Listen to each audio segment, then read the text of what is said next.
एक प्रेगनेंसी को 1 माह गुजर गया है और उसके बाद अबॉर्शन लड़की करवा लेती है, तो क्या मियाँ बीवी दोनों कत्ल के मुर्तकिब हुए? बच्ची चाह रही है कि मैंने जाते ही प्रेग्नेंट होना और मैंने अपनी फैमिली बनानी है, और वो लड़का इस माइंडसेट का है कि नहीं, अभी मुझे बच्चे नहीं चाहिए। तो ये तो टोटल मिसमैच हो गया ना। वो बच्ची ना चाहते हुए भी वो गुनाह की मुर्तकिब हो जाएगी अपना एक लीगल बच्चा जब अबॉर्ट कराएगी। मर्द और औरत दोनों की ट्यूब्स होती हैं, मर्द की भी ट्यूबें काटी जा सकती हैं, उसको वाज़ेक्टमी कहते हैं। आज के इस मौजूदा दौर में जो अबॉर्शन का सिस्टम है वो बहुत ज़्यादा चल रहा है, एक ट्रेंड बनता जा रहा है हमारी सोसाइटी में। दो तरह की अबॉर्शंस है ना। हम्म, एक तो है कि जिना मुर्तकिब हुआ और फिर एक इलीगल प्रेगनेंसी हो गई, बिल्कुल।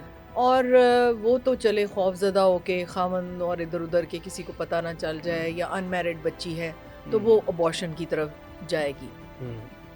मुझे शिकवा उन कपल से है जिनके अपने लीगल बच्चे हैं, हम्म, जो उन्होंने कंसीव किए हैं। जी हमारे 4 बच्चे, मेरे पास बहुत से लोग आते हैं कि जी हमारे पास तो एम्पल बच्चे हैं, तो हमें ये नहीं चाहिए डॉक्टर साहिबा, इसको इसकी अबॉर्शन कर दें। तो मैं उनसे ये कहती हूँ कि बेटे, मैंने तो आज तक अबॉर्शन नहीं किया, अनलेस कि मुझे पता हो कि बच्चे का तो हेड ही नहीं बना, उसने तो ज़िंदा ही नहीं रहना, उसके बाद उसके हस्बैंड से, फैमिली से डिस्कस करके हम उसको अबॉर्ट कर देते हैं। इसके अलावा लीगल जो मैं तो जो रेप हुई हुई बच्चियां हैं उनके भी बच्चे कोशिश करती हूँ कि वो टर्म तक या कम से कम वायबिलिटी तक पहुँच जाएं 32-34 हफ्ते तक, तो उनको किसी चाइल्डलेस कपल को दे बिल्कुल, दिया आपने जाए। वो इससे पहले एक वाकया सुनाया भी था, वो भी बहुत जी, से लोगों ने जो है तो वो उसे पसंद किया। मेरा ये तरीका है कि मैं प्रेगनेंसी को ज़ाया नहीं करती, ना मैं अबॉर्शंस करती हूँ, मैंने आज तक नहीं किया। तो उनको मैं ये कन्विंस करने की कोशिश करती हूँ कि देखें, ये आपका एक लीगल बच्चा है, आपको पहले फैमिली प्लानिंग पे जाना चाहिए था। आपने 4 बच्चे मुकम्मल कर लिए, उसके बाद बहुत से तरीके हैं, आप उस चीज़ के लिए मेरे पास आ सकते थे कि दीन हमें कौन से फैमिली प्लानिंग के तरीकों की इजाज़त देता है और कौन से की नहीं देता। उस पे मैं मास्टर हूँ, मैं आपको गाइड कर सकती हूँ। बिल्कुल ठीक है। तो आप बजाय इसके कि आपकी बीवी प्रेग्नेंट हो जाए और उसके बाद आप सोचें कि जी हमें तो ये बच्चा नहीं चाहिए, ये तो कोई बात ना हुई। आप पहले से कोई तरीका यूज़ करें। फ़र्ज़ करें कुछ हो गया, आपने इस्तेमाल किया तरीका, वो नहीं, कई दफ़ा कॉइल रखवाई होती है, उसके साथ भी प्रेगनेंसी हो जाती है।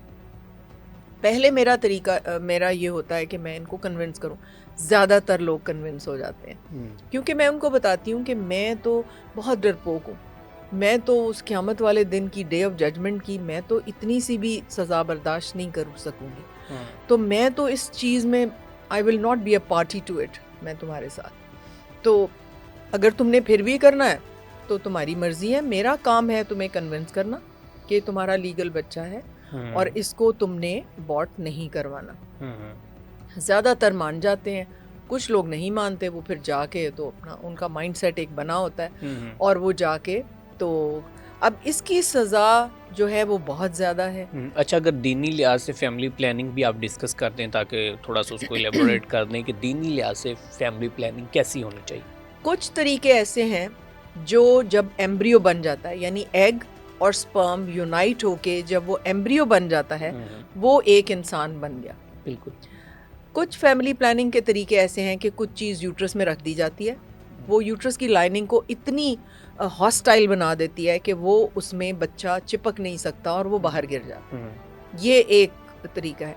तो इसके ऊपर मैंने काफ़ी पढ़ा और देखा, तो कुछ फतावा इसके ऊपर हैं और कुछ मुफ्ती हजरात ने इसके ऊपर कहा कि ये मिनी अबॉर्शंस हैं, ये भी मिनी अबॉर्शंस हैं, क्योंकि ये इंसान तो बन गया, वो ट्रोफोब्लास्ट स्टेज पे आ गया, वो चिपकना चाहता है कि मैं ग्रो करूं। आपने उसकी लाइनिंग को इतना ज़्यादा दुश्मन बना दिया है कि वो नहीं उसमें लग पा रहा और बाहर गिर गया।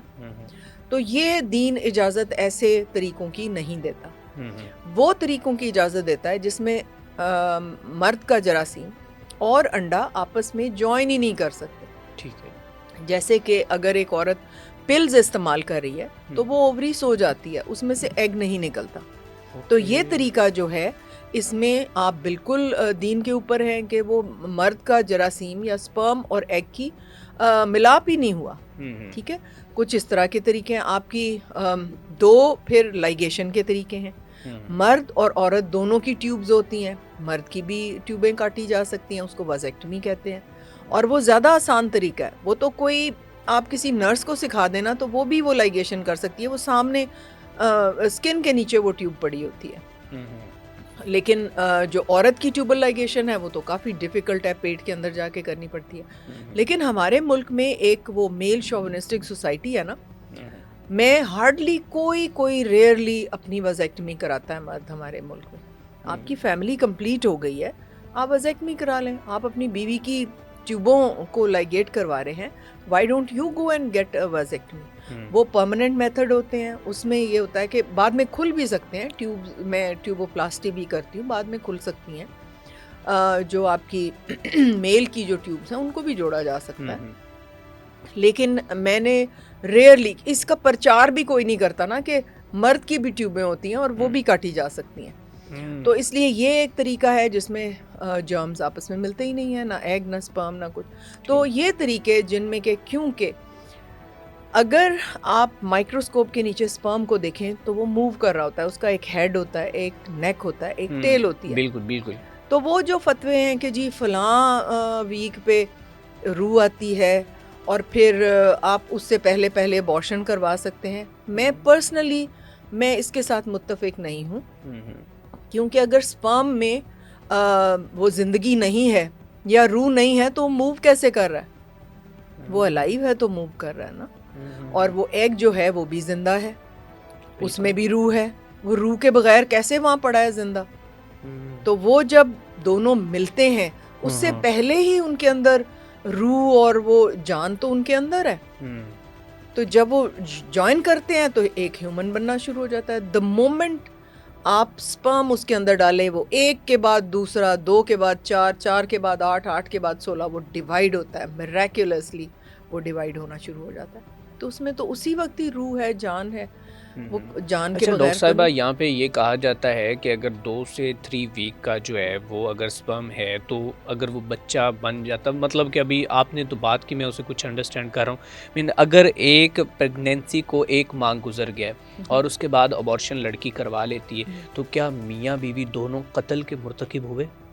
देखिए, एक बहुत बड़ी बात आप मुझसे पूछ रहे हैं।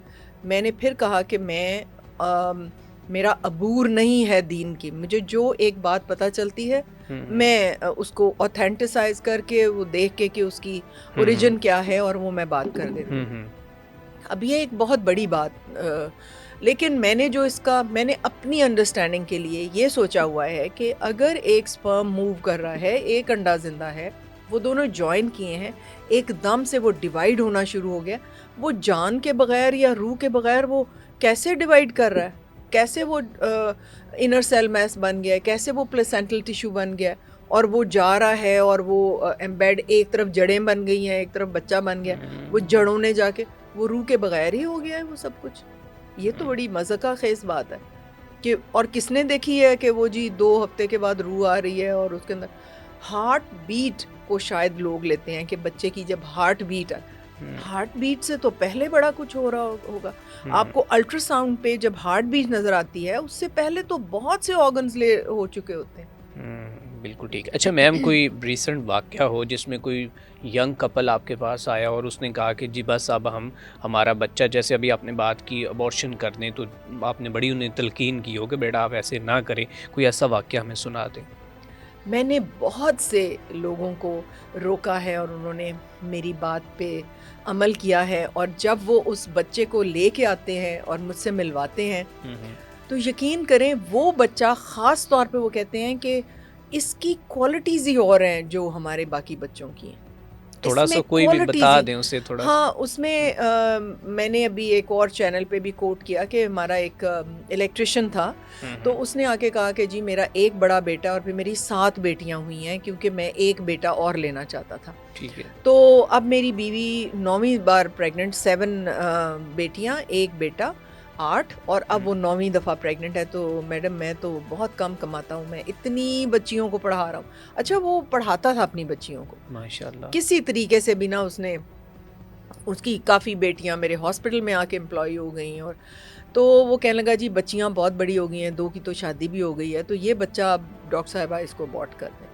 मैंने कहा भी मैंने तो कभी ये काम किया नहीं और मैं तुम्हें सख्ती से रोकूंगी कि इसको तुमने नहीं करना। खैर वो मान गया, उनके यहाँ बेटा हुआ और इतनी खुशियाँ उन्होंने मनाई, मुझसे ला के मिलवाया कि देखें आपने कहा था, तो हमारे अब 2 बेटे हो गए। अब शॉर्ट कर दूं स्टोरी, वो इवेंचुअली वो बड़ा बेटा, अभी उसकी शादी भी नहीं हुई थी, वो बहनों को ही पाल रहा था, वो रोड साइड एक्सीडेंट में उसकी डेथ हो गई। अब उनके पास सिर्फ वो बेटा है जो उन्होंने अबॉर्ट कराना चाहते थे। ठीक है, जो अबॉर्ट करवाना चाहते थे आज वही बेटा उनके पास है। और फिर एक मेरी डॉक्टर जूनियर थी, उनके पेरेंट्स आए मेरे पास कि जी हमने तो अपनी बच्ची की मंगनी भी कर दिया। वो एक और प्रोफेसर के बेटे से, मतलब वो कंसल्टेंट डॉक्टर्स का घराना, दूसरी तरफ अब वो वाइफ जो थी वो कोई 42-43 एज पे प्रेग्नेंट हो गई। मेरे पास आई तो मुझे कहती हैं कि ये तो डॉक्टर साहबा मैंने नहीं रखना, आप इसको अबॉर्ट कर दें। मैंने कहा अच्छा फिर ऐसे करते हैं, आपके 4 बच्चे और हैं ना, उनको लाइन में खड़ा करें, उनमें से किसी एक को चूज़ कर लें और उसका गला मेरे सामने दबा दें, स्ट्रेंगुलेट कर दें, मैं आपके इस बच्चे को भी कर देती हूँ। बिल्कुल ठीक है। बच्चा है पेट में, आपका लीगल औलाद पेट में है, वो एक सर्टन स्टेज के ऊपर इस वक्त है, डेवलप हो रहा है, आप उसको स्ट्रेंगुलेट करें मेरे सामने, तो मैं कर देती हूँ। मेरी शर्त ही है, एक बच्चा उनमें से स्ट्रेंगुलेट कर दें, आप मार दें। वो ज़रा खौफज़दा हुई। सुबह सुबह फ़ोन आया, डॉक्टर साहिबा मुझे रात को ख्वाब आया कि एक अजीब सा जानवर है और उसके ऊपर मेरे 4 बच्चे बैठे हुए हैं और वो कहीं उनको लेके जा रहे हैं। वो बेचारी था ना, मानने वाली औरत थी, दीनदार थी, बिल्कुल उसने समझा और वो भी बेटा हुआ और वो सबसे हसीन और सबसे ही प्यारा उनका वो बच्चा है। तो इस तरह मेरे पास तो बहुत सारे केसेस। अच्छा डॉक्टर साहब, बहुत से ऐसे न्यू कपल जो हैं वो शादी होती है तो प्रेगनेंसी हो जाती है, लेकिन उसके बाद जो है वो कहते हैं कि अभी हमें अच्छा कहीं पर जो है ये भी बड़ा ट्रेंड चल रहा है कि वो जो कि वाइफ की जानिब से या फिर हस्बैंड की जानिब से, दोनों में से एक की जानिब से वो कहता है कि अभी हमें बच्चा नहीं लेना, अभी कुछ देर हमें जो है वो 2 से 3 साल जो है बच्चों के बगैर ही रहना है। तो ये भी ट्रेंड पाकिस्तान में चल रहा है, कोई इस तरह के भी केसेस हैं आपके? बिल्कुल इस तरह के केसेस आते हैं। मैं उनसे यही कहूंगी कि जिस तरह मैंने आपके पॉडकास्ट में कहा कि ये खेल गुड्डे गुड्डी का खेल नहीं है। आपको शादी से पहले भी इजाज़त है दीन की तरफ से कि आप प्लान करें, देखें ये मेरा सही साथी है, ये मुझे जो मेरी दीन की तरफ या दुनिया की तरफ मेरी जो प्लानिंग है, क्या मेरे साथ ये मेरी फ्रीक्वेंसी पे मैच करता है, वहाँ से शुरू करें। उसके बाद पहले से डिसाइड करें कि अगर एक वो बच्ची चाह रही है कि मैंने जाते ही प्रेग्नेंट होना और मैंने अपनी फैमिली बनानी है, और वो लड़का इस माइंडसेट का है कि नहीं अभी मुझे बच्चे नहीं चाहिए, तो ये तो टोटल मिसमैच हो गया ना, झगड़ा इसी पे शुरू हो जाएगा। बिल्कुल ऐसे। और वो बच्ची ना चाहते हुए भी वो गुनाह की मुर्तकिब हो जाएगी, अपना एक लीगल बच्चा जब अबॉर्ट कराएगी। तो एक फ्रीक्वेंसी पे दोनों को होना है। दीन के से दूर है ना हम लोग, इंक्लूडिंग माई सेल्फ। मुझे तो कोट नहीं किया जा सकता कि मैं कोई दीन का एक वो हूँ, मतलब एक एग्जाम्पलरी ह्यूमन हूँ, ऐसा नहीं है। तो बात यह है कि उनको पहले से सोचना है, फैमिली प्लानिंग के तरीके हैं। आप पहले दिन आपस में डिसाइड करें, शादी हो गई, पढ़े लिखे लोग हैं, आप आपस में डिसाइड करें कि हमें इतने साल बच्चा नहीं चाहिए, तो आप जाएं और डॉक्टर से मशवरा करें और वो वाले तरीके इस्तेमाल करें जिनसे कि आप अवॉइड कर सकते हैं प्रेगनेंसी। प्रेग्नेंट हो के फिर ढूंढना कि हम इसको अबॉर्ट कर दें, हमें अभी बच्चा नहीं चाहिए, उस बेचारे बच्चे का क्या कसूर है जिसको आप कत्ल कर रहे हैं।